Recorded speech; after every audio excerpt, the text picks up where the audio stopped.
మాట కాదు, దేవుడే అంటున్నమాట.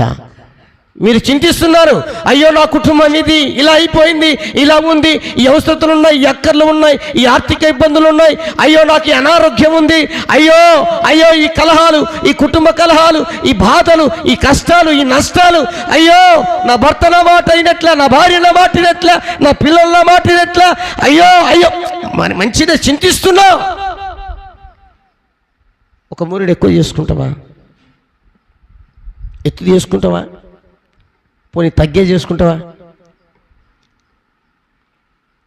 చెప్పరండి. చేసుకునేవారు ఉన్నారా? ఈ ప్రపంచంలో ఎవరు లేరు.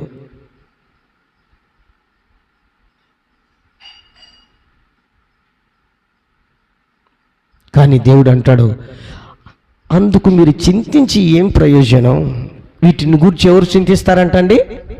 అన్యజనులు చింతిస్తారు వీటిని.